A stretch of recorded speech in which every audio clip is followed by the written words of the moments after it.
Hello and welcome to movie cancer. ఒక movie తీసే డైరెక్టర్కి కథ ఎంత ముఖ్యమో ఆ కథని ఊహించే విజన్తో పాటు ఆ విజన్ని ఫ్రేమ్స్ ద్వారా చూపించే ఫ్రేమింగ్ కూడా అంతే ఇంపార్టెంట్. సో ఈ 24లో వచ్చిన ది బెస్ట్ ఫ్రేమింగ్ మూవీస్ ఏంటో ఈ వీడియోలో మాట్లాడుకుందాం. Before dive into the video మీకు ఒక చిన్న రిక్వెస్ట్ అండి. ఇంత కష్టపడి డిఫరెంట్ కంటెంట్తో మీ ముందుకు ఈ వీడియోస్ని తీసుకొస్తున్నాం కదా. సో ఈ మా కష్టాన్ని కొద్దిగా గుర్తించండి బాబు. ఛానల్ సబ్స్క్రైబ్ చేసి సపోర్ట్ ఇవ్వండి. అలాగే ఈ వీడియో నచ్చితే లైక్ కూడా చేయండి. ఇక లిస్టులోకి వెళ్ళిపోతే ఫస్ట్ ఉండే మూవీ కల్కి 2898 AD. అసలు ఈ మూవీలో యూనిక్ ఫ్రేమింగ్ ఒక్క ఫ్రేమే కాదు, చాలా ఫ్రేమ్స్ ఉంటాయి. అందులో మూవీ ఓపెనింగ్ లో వచ్చే స్టార్టింగ్ కృష్ణుడికి ఇచ్చే ఎలివేషన్ ఉంటది వేరే లెవెల్. యూజువల్ గా కృష్ణుడిని చాలా మంది గోపికలతో ఉండడం, చిలిపి పనులు చేయడం అలానే చూపెడతారు. బట్ నాగాశ్విన్ గారికి మాత్రం అలా కాదు, ఆ ఫ్రేమ్ తో వేరే లెవెల్ ఎలివేషన్ ఇచ్చారు. యూజువల్ గా కృష్ణుడికి కోపం రాదు, ఒకవేళ వస్తే మాత్రం ఆయన ఎవ్వరూ ఆపలేదు. యుద్ధం అంటూ ఆయన చేసి ఉంటే ఆ యుద్ధ భూమిలో ఎవరు మిగిలి ఉండేవారు కాదేమో అన్న థాట్ ని మనకు కలిగించారు ఆ ఫ్రేమ్ ద్వారా నాగాశ్విన్ గారు. కల్కిలో ఈ ఒక్క ఫ్రేమే కాదు, ఇంకా 3 ఫ్రేమ్స్ ఉన్నాయి. అందులో సుప్రీమియా స్కిన్ వైడ్ యాంగిల్ షాట్ చాలా బాగా చూపించారు. తన ఎంట్రీది ఆ కలర్ ప్యాలెట్ కూడా చాలా బాగా నచ్చింది నాకు. అసలు ఇంటర్వెల్ బ్లాక్ వేరే లెవెల్. అసలు ఒక ఎలివేషన్ హీరోకే కాదు, హీరోయిన్ తర్వాత ఆ మెయిన్ లీడ్ క్యారెక్టర్ కూడా ఇవ్వచ్చు.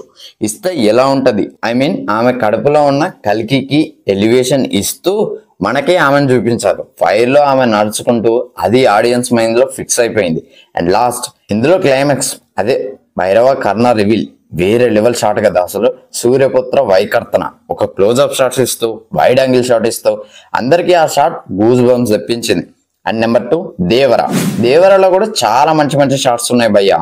బట్ నాకు పర్సనల్ గా నచ్చిన 3 ఫ్రేమ్స్ గురించి మాట్లాడతా. First NTR, I mean Devara ocean entry frame ఉంటది కదా, తను అలల మీద నుండి దూకుతాడు.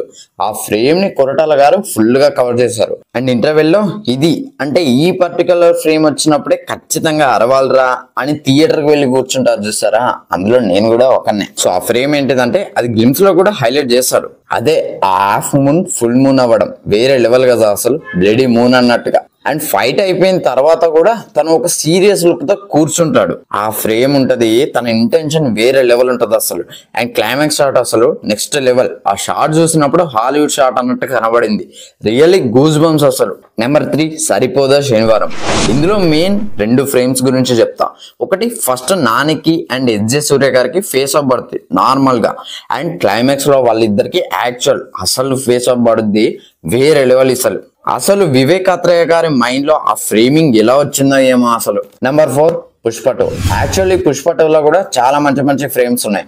బట్ అవి మూవీలో చూపించలేదు ఎందుకో ఏమో. మరి పుష్ప 3లోనైనా చూపించారో చూడాలి మరి. అందులో first Pushpa police station scene, ఆ సీన్ లో పుష్ప కాళ్ళ మీద కాలేసి కూర్చున్న సీన్. అండ్ సెకండ్ హాఫ్ లో వచ్చే జాతర ఎపిసోడ్ సీక్వెన్స్, ఆ షాట్ లో పుష్ప కొట్టి చీరని తిప్పే సీన్. అండ్ అదే సీక్వెన్స్ లోనే పుష్ప వాళ్ళందరినీ కొట్టి ఒకటి ఛాతి మీద కాలేసి తన చీరని తీసుకొని ఒక త్రిశూలంలా పట్టుకుంటాడు. అప్పుడు పుష్పని చూస్తే మాత్రం నిజంగానే గంగమ్మ తల్లి నడుచుకుంటూ వస్తుందిరా అన్నట్టు కనబడుతుంది. తలపై పాములు ఆ మాతంగి వేషంలో రియల్లీ గూస్ బంప్స్ ఎపిసోడ్ అని చెప్తాను నేనైతే. అండ్ క్లైమాక్స్ లో బుక్కారెడ్డిని చంపే సీన్ కూడా అంతే, అమ్మోర్లా కనబడతాడు పుష్ప. నెంబర్ 5 కంగువా. ఎంతో ఎక్స్పెక్టేషన్స్ తో వచ్చిన ఈ మూవీ ఆ ఎక్స్పెక్టేషన్స్ ని రీచ్ కాలేకపోయినా కూడా శివ గారు ఎలానో సినిమాటోగ్రాఫరే కాబట్టి రిమైనింగ్ పార్ట్ పక్కన పెడితే తన ఫ్రేమ్స్ మాత్రం సూపర్ ఉన్నాయి మూవీలో. అందులో కొన్నిటి గురించి మాట్లాడుకొని ఈ వీడియోని ఇంకా క్లోజ్ చేసేద్దాం, ఎంత ఎక్కువ అవుతుంది కదా. First Kanguva entry. Kanguva close up shot దగ్గరకు వచ్చి కెమెరాకి ఫేస్ ఆఫ్ ఇచ్చి మరి డైలాగ్ చెప్తాడు. దాని తర్వాతే ఒక ఈగలు వచ్చి కంగువాకి పక్కన ఉంటుంది. ఆ ఫ్రేమ్ మాత్రం మైండ్ బ్లాక్ అంతే. అండ్ మొసలితో ఫైట్ అయిపోయిన తర్వాత దాన్ని నీటిలో నుండి లేబట్టే షాట్ ఉంటది వేరే లెవెల్. అండ్ ఇంటర్వ్యూలో కూడా కొన్ని ఫ్రేమ్స్ ఉంటాయి, తన చేతికి ఏనుగు దంతాలను దొరుకుకొని ఫైట్ చేసే సీన్. అండ్ ఆ ఫ్రేమ్ తో పాటు ఇంకొక ఫ్రేమ్ ఉంటుంది. పులావా వచ్చి తనని పొడిచిన తర్వాత పులావా పొడిచిన కత్తితోటే వేరేతో పొడిచి చెట్టుకు పెట్టే సీక్వెన్స్ అది సూపర్ ఉంటది అసలు. అండ్ ప్రీ క్లైమాక్స్ లో కంగువా ఫైట్, ఇలా మంచి ఫ్రేమ్స్ ని శివ గారు సెట్ చేశారు. సో ఇవి ఫ్రెండ్స్ ఓవరాల్ గా ఈ 2024లో ది బెస్ట్ ఫ్రేమింగ్ షాట్స్ నాకు అనిపించినవి అయితే. సో ఇంకా ఏవైనా మిస్ చేస్తుంటే కామెంట్ చేసేయండి. సో ఈ వీడియో నచ్చితే లైక్ చేయండి, షేర్ చేయండి, కామెంట్ చేయండి, ఛానల్ సబ్స్క్రైబ్ చేసుకోండి. Thanks for watching. By by నా.